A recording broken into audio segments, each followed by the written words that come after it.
right, IB Applications 1, Unit 7 review. So question number 1 says the table below shows the distribution of test grades for 50 IB students at Greendale School. So they have their test grade on the top, and then the frequency, or how many students got that grade, on the bottom. We're first asked to calculate the mean test grade of the students. So when I have this frequency table in my calculator, I'll go to Stat and Edit, and I've put in the test grades into L1 and then those frequencies into L2. When I go to find the actual mean, I'll go back into Stat, over to Calc, choose one var stats. It'll automatically put the list as L1, which is good, but then you might have to put in the frequency list as L2 because that was the frequency list. If it's not already there, just press second and 2 to put it in, and then down to calculate. So my mean is 4.6. Also asks for my standard deviation, or the standard deviation, which is this one, the one with the with the bar on top, the lowercase sigma, to 3 significant figures. I'm looking at 1.46. It also asks me for the median test grade. So my median, if I hit the down arrow in my calculator, I get to my median is 5. And finally, it asks for the interquartile range, which remember is the upper quartile, or Q3, minus the lower quartile, which is Q1. So in this case, 6 minus 4, which gets me 2. All right, question number 2 says the number of passengers in the first 10 carriages of a train is listed below. And they give us some of them and then a couple of P's at the end. The mean number of passengers per carriage is 5.6, and then they ask us to calculate the value of P. So I know to find the mean, what I have to do is add up all of these values and then divide by the total number of values that I have, which I can either count them or they told me at the top is 10. So I'm going to take all of those values, add them up, divided by 10, and it should equal this 5.6. All right, so adding up the numbers that I have, I get 48. I have 2 P's that I'm looking for, so plus 2P divided by 10 equals that 5.6. And then I'm just going to use that equation to solve for P. So I could multiply both sides by 10 to get rid of the 10 in the denominator. So I have 48 plus 2P equals 56. Subtract 48 so that I get 2P equals 8, which means that P equals 4.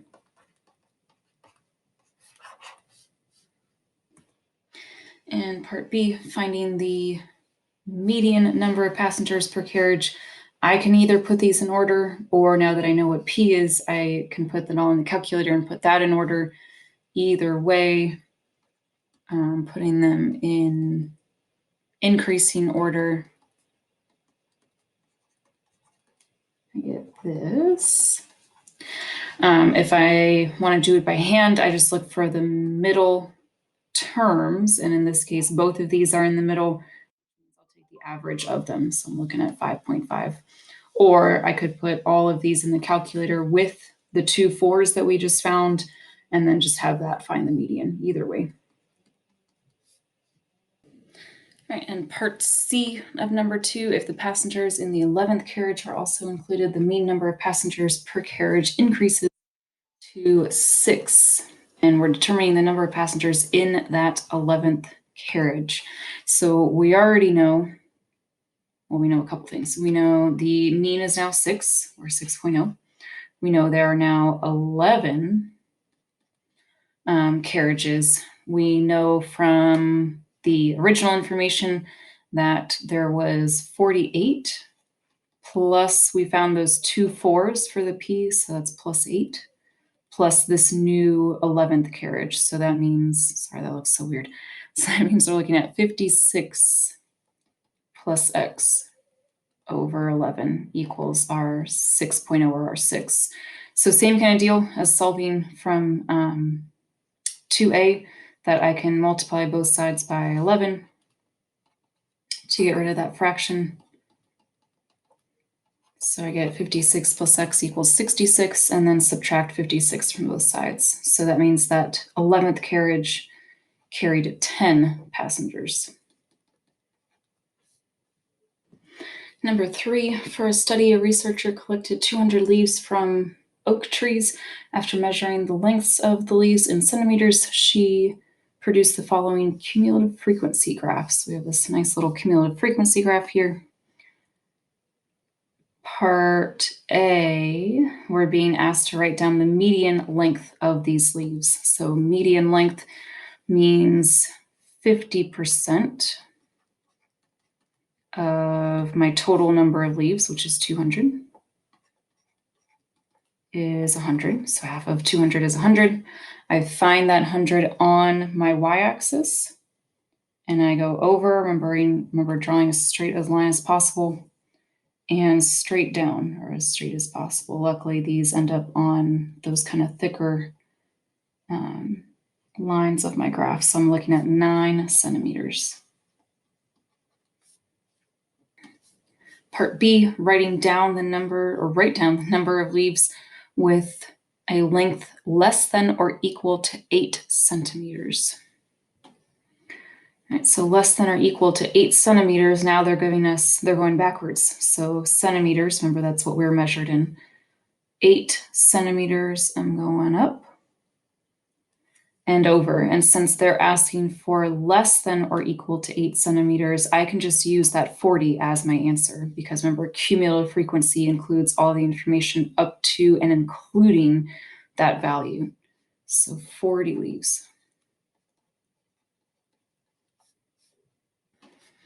And finally, for this question, part C, the researcher finds that 10% of the leaves have a length greater than 10. Oh my gosh, sorry.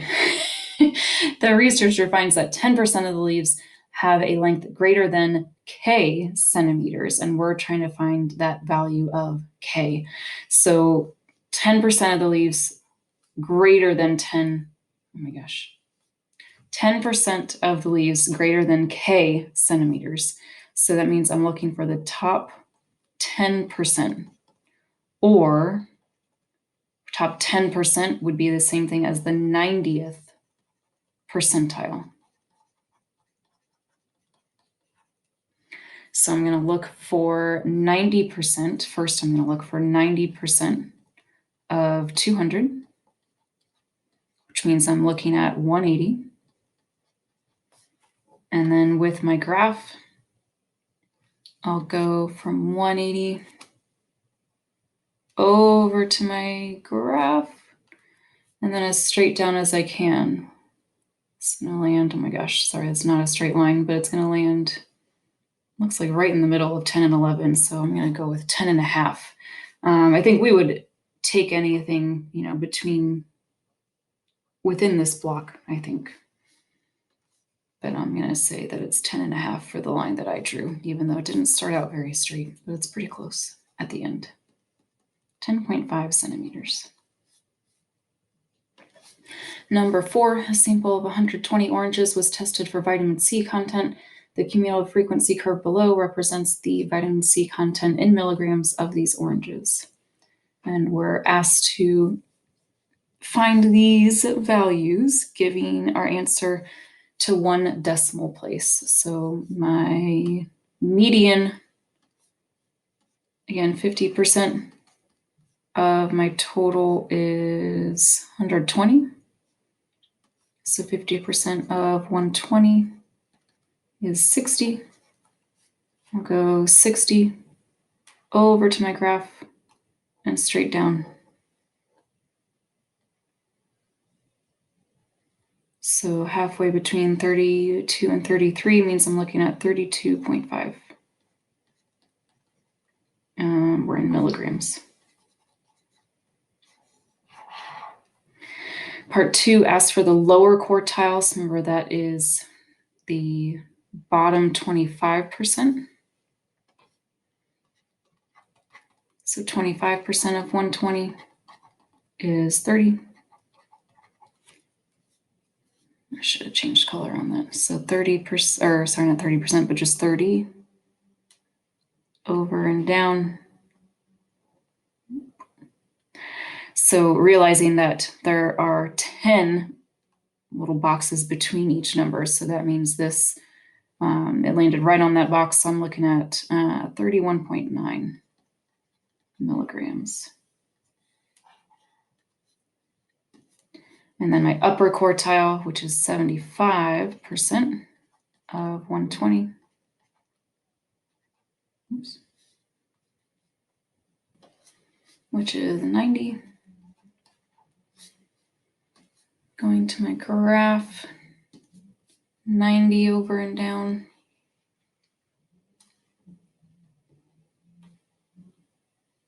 So recognize again that these are all landing on these little faint grid lines, which is convenient because they wanted us to round to 1 decimal place. So this is at 33.1 milligrams.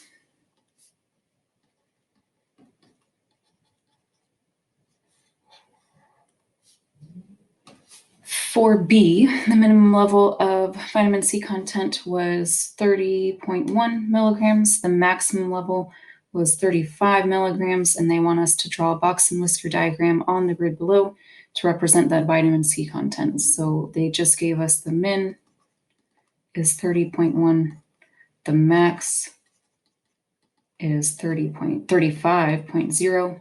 We had found all the information in between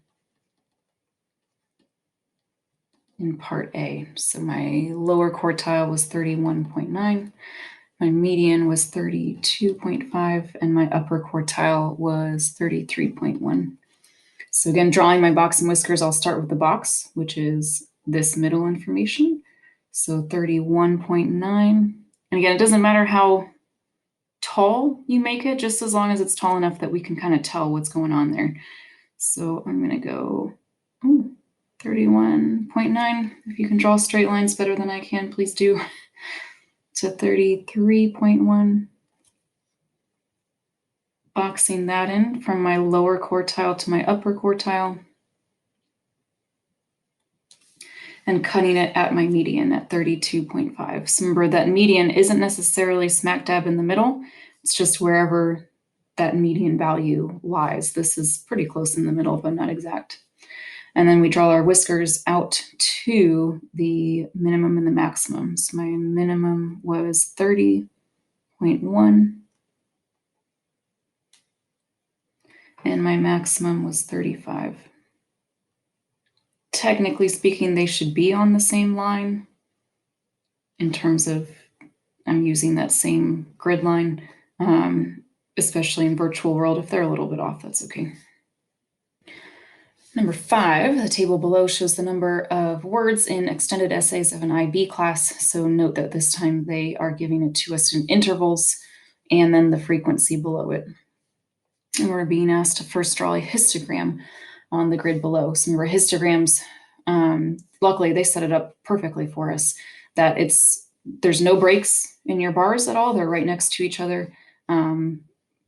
And the x-axis, just like they show below, is just a fluid line. So my first bar will be between 3,200 and 3,400, and it'll go up to 2. 1, 2, counting just by ones on the y-axis. My next bar will be between 34 and 36. So right next to each other, and it'll go up to 5. Etc., etc. Graph should look at least like this. Like we've said before, if you want to kind of draw them in a little bit just so they're a little more clear, that's helpful, but not necessary. Part B, write down the modal group. Modal, same thing as just mode. So what's the mode? Mode is the one that has the tallest bar or the most frequency. So that means I'm looking at 3,800 to 4,000, writing it the same way they did in the table though. So I'm writing it just like they did here.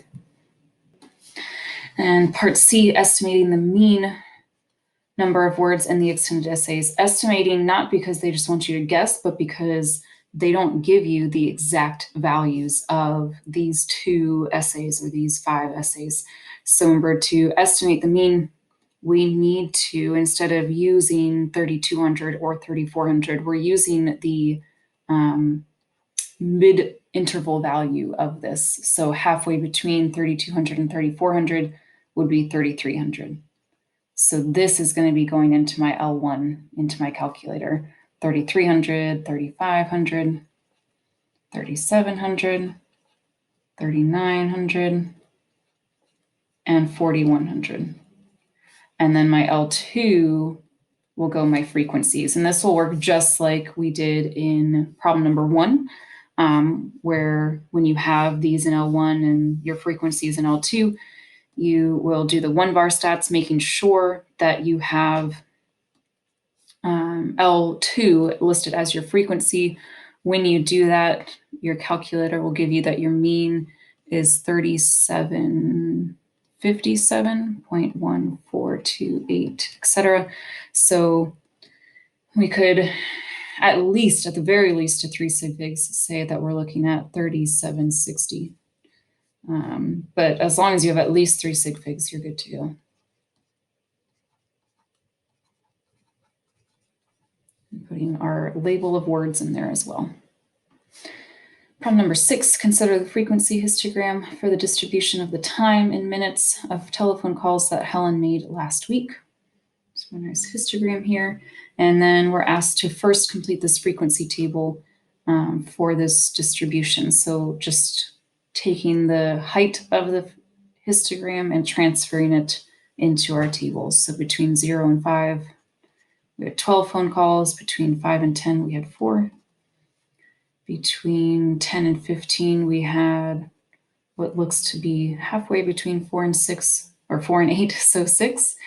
And then 12 to 15, or sorry, 15 to 20, we had 8.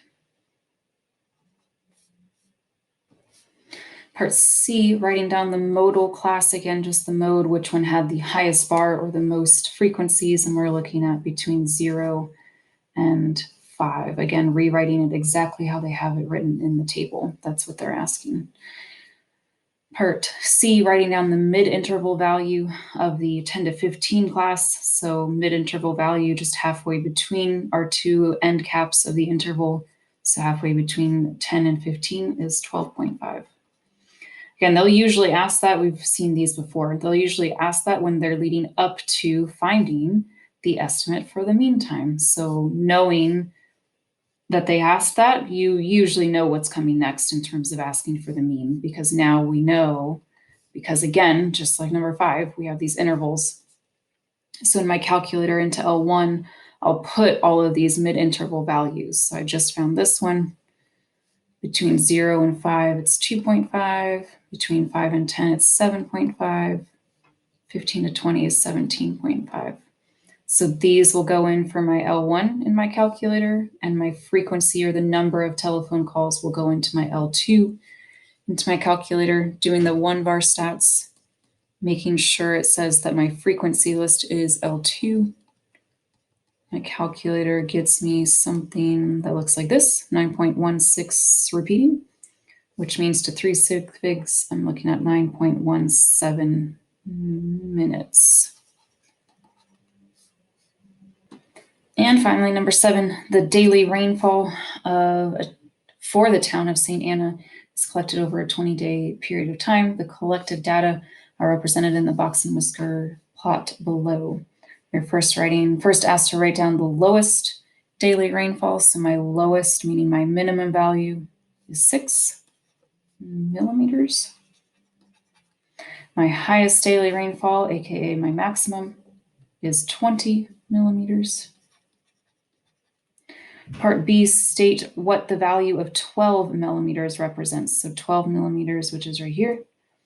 On my box and whisker plot, it's that darkened line within my box. So what that means is it's representing my median. Part C, finding the interquartile range. So that's my upper quartile minus my lower quartile.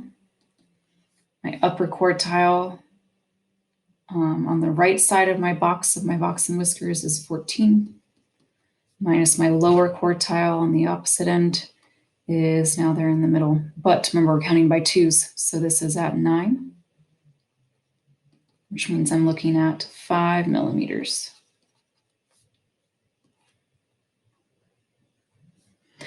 Finally, part D, write down the percentage of the data which is less than the upper quartile. So remember, my upper quartile represents, or in the graph, sorry, in the bar chart, oh my gosh, in the box and whisker plot, is represented by this one. But remember, in general, it represents the 75th percentile, right? All below that information represents 75% of the data because it's the 75th percentile. So my upper quartile, keyword being less than, though, that I can think about it as the 75th percentile. So that means 75% of my data is within, or is under that value.